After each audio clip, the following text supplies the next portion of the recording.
So we were saying you killed your grandma twice. So I killed my grandma twice because I was in this group, Mariachi Tenochtitlan. I've always been that person that's been very loyal. So then I got this call from Carlos Parra. So he's like, hey, you know what? I need a Vihuela player for this weekend. Can you come? Even though... Dead grandma, Parra called you. You would go to the Siete Mares. And then I was like, yes. Caveman did not have this classy ass mustache. Yeah. No seas mamón, ¿por qué no la tocas normal? You know, and I was like, I feel like that's where me, zombie, as most people know, grew.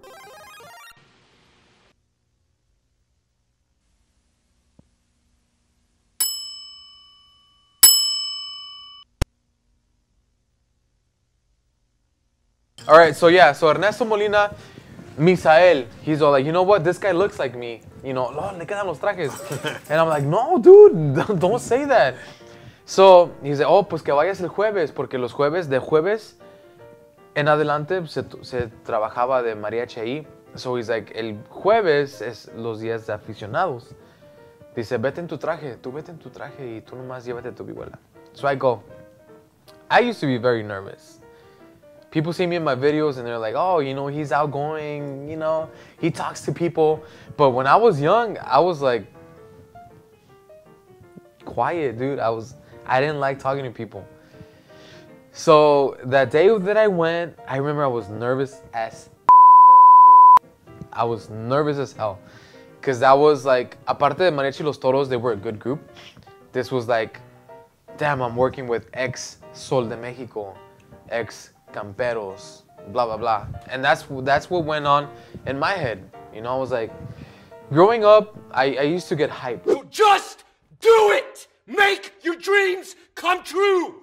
Just do it! I was like, oh, El Zombie, he's badass. So when I was very young, I used to be a cocky, dumb kid.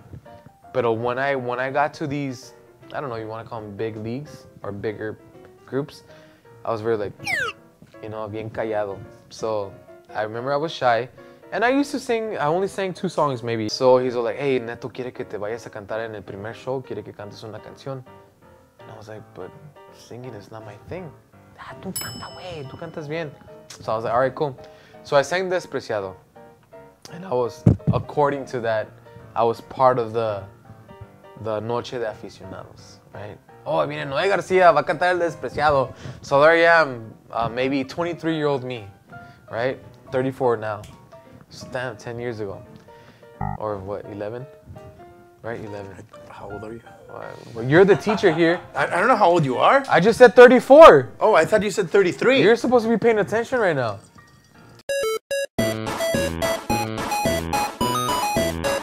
Okay, so that night, El Despreciado. I sang El Despreciado, right? And then I went, I don't know if you guys ever been to Fiesta Mexicana, pero pues hace cuenta, I was chilling at the bar, and then far away I see, right, hey, vente a cantar, so. En ese entonces estaba Humberto Molina, I think. He was one of the talk shows for La Ranchera 930. La Ranchera 930. I could be mistaken. So, oh, vamos a invitar a Noé Garcia, blah, blah. So here I go, you know? And I sing, oh, El Despreciado. So I sang it. Then I go back to the bar. I didn't drink at that time. And in the last show, me invitaron a trabajar con ellos. So that's when Ernesto saw that, you know, that I had, I don't know, what do you want to call that? I could play in his group, right? Yeah. So, en ese entonces, pues ya, at that time estaba Roberto, which is one of the 3 Musketeer guys, that he was quitting because he wanted to take off in his singing career. Y luego estaba Marcos Gonzalez, el security, which a lot of people know him as security. And then he was originally a guitar player, so he was going to be switched to guitar. So then I grabbed the vihuela. And de ahí me echaron, dude, I remember this, me echaron el cascabel, me echaron el gavilancillo, me echaron 100% mexicano, me echaron la de... El Zacatecano. El Zacatecano. Yeah. Me echaron Arriba Pichátaro, me echaron Violín Huapango. So 23-year-old me was like sweating inside, but outside I was like, oh, I got this, you know? I was like, this is what I love. And I made it to that group. I could say that I made it to this group when they were still like at one of their highest points, porque en ese entonces estaba de armonía, estaba, like I said, Beto Díaz, estaba Marcos González, el security. You could say myself, estaba Brock, which he was a part of Sol de Mexico. Simón.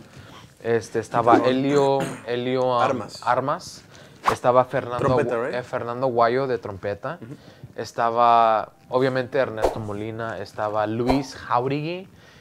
Estaba Misael. Y de vez en cuando iba Celia Leiva, which is a ex reina de Mexico. So I was proud of that. And then from there, Misael was very good friends with some of the people from Imperial de Mexico. After that, I quit without wanting to quit. Because as we all know, in that mariachi, there's a lot of things that go on in between, right? And I wasn't used to that.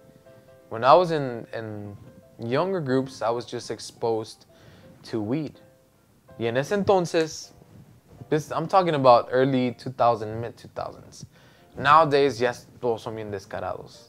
Ya todos llegan oliendo a mota, right? And blah, blah, blah. So back in the day, it was a little bit more, ¿cómo se le puede decir? More discreet? Más discreto. Yeah, más discreto. Yeah. So that was my biggest encounter with drugs, weed. And then when I got to other people, I started seeing things that I didn't like, and it started reminding me of my old childhood.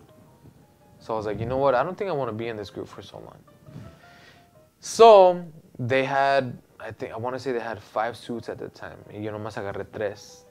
After the 4th one, I thought about it. I was like, do I really want to be a part of this and being exposed to this when I remember my friends, you know, que hacían estas cosas, and I didn't like that.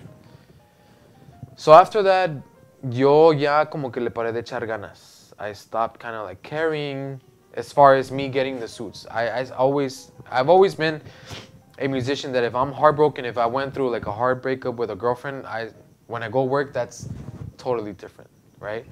So ya cuando estaba en ese grupo, dije, you know what, I kind of don't want to do this anymore.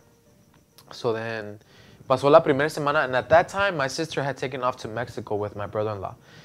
And she had left my 2 nephews, Josue and Jonas, at home, and she's like, you know what, can you take care of them? And I was like, yeah, sure.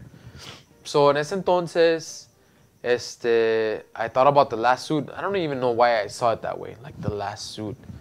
But I was like, you know what, this is something I don't want to be around with. This is something que yo no soy. You know, I do love the musicality, I do love the musicianship. But this is something that inside of me, yo no soy. So I was like, you know what, I'm not going to get this suit. So I kept on playing it off. I was like, you know what, Neto, you know what, this week my sister left me in charge of my nephews, which she did. So le dije, I can't pay for this. I can't pay for this suit. This happened like maybe 2 to 4 weeks. And then I remember he called me. And at that time, I must have been dating this one girl. I can't remember her name or exactly who. But I was at a Presidente. And then he's like, mijo, ¿ya agarraste el traje? And I was like, no, Neto, es que la verdad, pues mi hermana me dejó con esto y la neta no tengo pues para pagar el traje, you know? And then I remember his words, está bien, deja algunos arreglos, ahorita te llamo. Sure enough, he called me when my meal was over, maybe like 45 minutes after. Hey, no, mijo, ¿sabes que ya agarramos a alguien más? And I was like, oh, está bien. Like, to me, like, it was whatever. To me, it was like I didn't want to quit, so I quit without wanting to, you know? So that was that end of that, I don't know, what do you want to call that? It was a cool run. That era, that experience. Yeah, it was a cool run porque pues eran muy buenos músicos, like I said. My first experience, besides Carlos, you know, playing with ex Sol de Mexico people. And I was like, I don't like that. So after that, you know what, I might have gone this mixed up. After that, I think that's when I started playing with my friend Juanito. Because I remember for a while I was kind of down. I was like, damn, I'm not working on the weekends. I've always been a planta guy. Y ya de ahí creo que, I think that's when my friend Juanito hit me up. He's like, hey, fool, I got El Siete Mares. Hey, you're down? I was like, yeah, dude, I'm down. Yeah, I mixed it up. So, yeah, I started playing with him. Y de ahí, so I had known Misael Toribio, because of Tenochtitlan and because of Estrella de Jalisco. And then around that time when I stopped playing in planta groups, cuando empezaron a grabar Serenata Mexicana, Babyface. them, yes, Babyface, Martin Arellano, badass vihuela player. A lot of people don't know, he recorded that, he arranged that, He did, and he produced the whole album. Yeah. Right, but a lot of people don't know that. So, en ese entonces, I got a call from this guy Charlie, which I had met in the years I was in Toros. He's like, hey, fool. Donnelly. Yeah, Charlie Donnelly. We used to call him Charity D. So he's like, hey, dude, vente para acá. You know, aquí está Ariel. He needs a vihuela player for this weekend. I was like, hell yeah, I'm not working with anybody. So anyways, I went that weekend, and because I lived in Palmdale at the time, his planta was in Palm Springs. Mm-hmm. So I went, and then I met this guy, Arnulfo Sanchez on guitarrón. That was the first time. I had already seen him play, and I knew Carlos used to play with him when he was in his group. But it was the first time I had ever heard him or played with him. So yeah, he liked the way I worked. I've always been a person that, even nowadays, I always follow the bass player. Then I get the hang of how you work. Then I'll start switching things up. And then we vibe. Y si no, pues, whatever, you know? Ahí quedó. So then, he liked the way I worked. We worked, I want to say, the full 3 days. Y ya de ahí, he calls me. So that Sunday, I go into Ariel's office and then to get my check. He's like, hey, pues, I like the way you work. Y todo, pues, you know, te ves tranquilo, no pisteas, whatever. And then he's all like, pero vives hasta Palmdale, ¿verdad? And I'm like, yeah, I live in Palmdale. Y me dice, no, pues, mira, pues, yo la neta quiero a alguien que esté más cerca del grupo. Y yo le dije, well, I'm down to join your group. I'm not in a group right now, and even if it's 2 hours, I'm still down.